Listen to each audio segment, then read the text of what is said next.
Yo, happy Sunday everyone.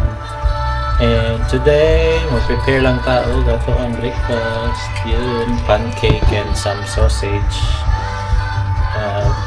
Yeah, usay ra ta maka full breakfast during weekends lang.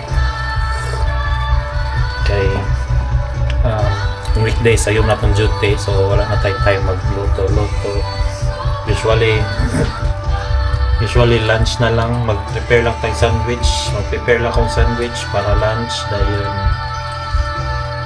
asay biscuit na lang, then full meal sa dinner.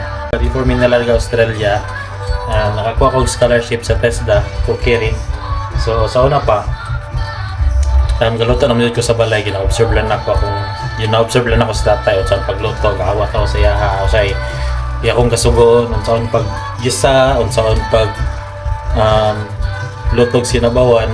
So I have an idea unsay mga basic, pero pagabot na og TESDA dito na open up ako ang love or akong passion sa pagluto. And then there is abroad, kamera duwa ni Ara dayon usually busy man kay sa time and usay mag-crave ng tag Filipino food. So maningkamot na lang mi og luto sa among kagalingan kay wala kayo Filipino restaurant na rin sa Griffith. And usually mo ato pa may big towns, like pinakaduol na among gatuan permanente is Canberra. So we travel to Canberra for 5 hours para magpalit lang og mga like cheap and good ingredients. Mga Pinoy, like mga toyo, suka, mga Pinoy namang yapon dari sa Griffith, pero dili kayo miga adto.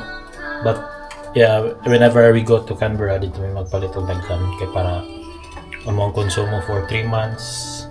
Then yeah, especially diri sa mga regional area, wala kayo public transport, walay bus, walay Uber. Nay bus pero dugay tag pila ka oras ang hulat. And Uber pod mahal, taxi mahal siya. Dili siya practical, so might as well buy your own car. No, andare is most of the cars are automatic, so dali ra makatuon.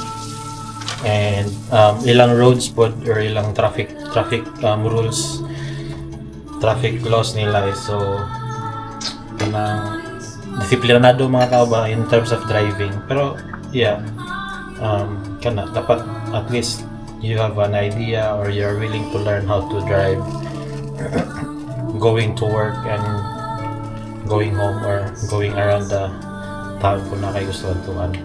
And kanya ko ma-remember gingon ni tatay sa una sa kuha kanay mong lisensya, pingin na kay mo na imuhang mo na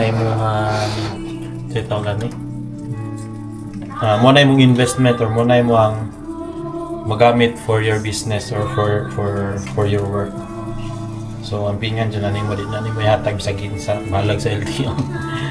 So yan guys, take care of your driver's license kay that will help you with your work hard. Kaya dali guys, nabantayan ako bitaw. Mostly sa mga people here in Australia,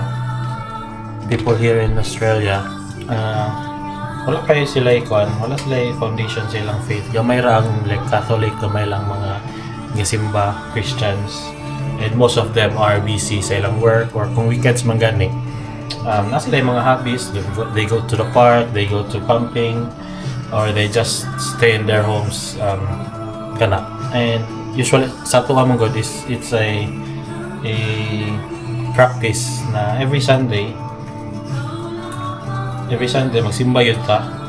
So kana siya, isa po na siya sa making our mental health strong. Kay in church syempre natay community, natay friends dito, makita nato.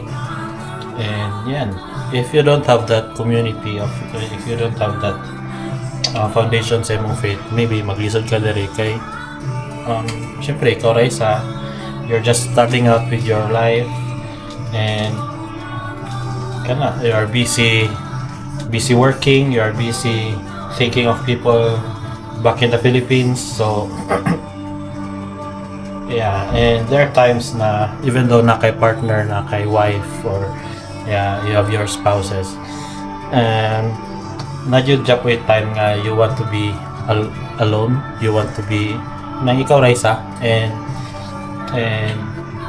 only prayers can only prayers can comfort you. So na yung mga nga times guys, usually kung kapoy na kayo, I just sit, listen to worship songs, and then read the Bible, pray. So yun guys, even though abroad na ka, busy na kayo, keep your faith. So yun. And next is, of course, kung ma-abroad ka, kanisod kayo, keep your friends, families connected. Connect with your families back home in the Philippines. Ganun, joker kayo kay wala mo kayo like gusto kayo mag-connect sa ilaha. Like, you have your own life, they have their own life. Dahil wala na kayo may chika-chika, imo ang life, lain na po.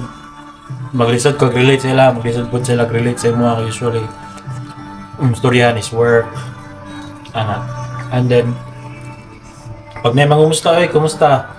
Trabaho, anak. Then, after 2-3 replies, wala na dahil conversation. So, yeah, if you have friends or you have family abroad, living abroad, kumusta sila? Pangutan lang sila sa trabaho nila. How is this? How are their lives? Unsay tsada na. Yun. Unsay tsada sa ilang lugar. And kana lang, aside from dili lang kay kanang usay na mag-text or na mag-message, ay kumusta din? Ano man day, mga utang man day, or kailangan og financial support.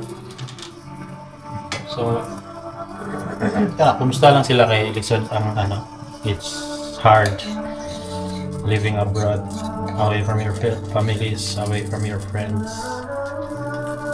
So then ako gani usay ko na yung mga kumusta, oy kumusta. Ako nang i-kuan tanan, ako nang i-reply tanan ni ngani nahitabo mo ni tanan bali, ako nang i-share tanan ba nga ingani kita ba akong trabaho, muna akong trabaho, ingani among ginabuhat dali, ana. So balag wala sila nang utang ng channel ko, so ako nang i-share kay malingaw ko share. Balag og di sila ka-relate sa akong ginapang share, basta kay nastorya na ako kay dali wala kay kastorya. Kung naman kay kastorya mga friends nimo. Lera jud to kung family or friends nimo back home. So yun.